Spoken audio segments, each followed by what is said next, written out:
sort du Comtat. C'est une très belle aventure qui dure depuis plus de 10 ans. Et en fait, on a une idée très simple. Les élus que nous sommes, qui avons créé cette communauté, comme idée simple, il faut développer pour créer de la richesse et créer des emplois. C'est ça qui nous intéresse. On ne veut pas être un territoire en déshérence et qui n'a pas de prise sur l'avenir. On veut vraiment que ce territoire apporte à nos populations. On a envie que nos enfants, nos jeunes puissent travailler au pays, comme on dit aussi quelquefois.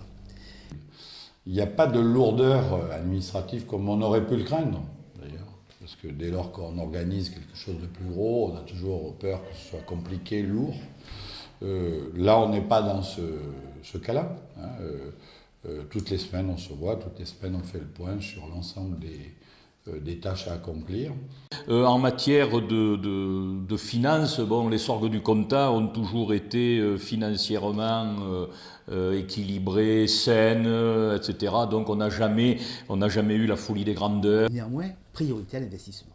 Notre politique budgétaire est basée principalement sur la maîtrise des dépenses de fonctionnement, que nous avons stabilisé depuis quelques années autour de 11 millions d'euros. Ceci nous permet de dégager un autofinancement de 2 millions d'euros en moyenne sur ces dernières années. Et grâce à cela, nous pouvons investir à un niveau relativement important encore, en gardant un taux d'endettement raisonnable. Je crois que c'est l'une des premières et peut-être, je dirais même l'une des rares communautés de communes qui ait vraiment pris à bras-le-corps la compétence de développement économique. Alors que pourtant c'est l'essence même de la loi. Les communautés de communes doivent se construire autour d'un projet de développement économique. On a un territoire des sorgues de Comtat qui a une certaine homogénéité. Homogénéité, on va dire, géographique, et en même temps, homogénéité, on va dire, environnementale par rapport au végétal, par rapport aux voies d'accès, par rapport, on va dire, à des espaces. Les trois maires, que ce soit Christian Gros, Pierre Gabert ou Lucien Stanzione, ont doté leur communauté de communes d'outils pour précisément assumer pleinement cette compétence de développement économique. C'est un territoire avec lequel il faut compter.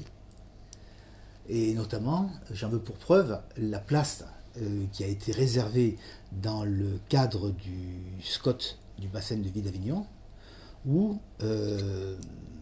on a une grosse partie de terres disponibles pour l'économie, on a une grosse partie des créations d'emplois à venir et une grosse partie de l'habitat à développer. C'est pas pour rien qu'aujourd'hui, l'essor du Comtat pèse et compte sur cet échiquier vauclusien, et notamment celui du bassin de vie d'Avignon.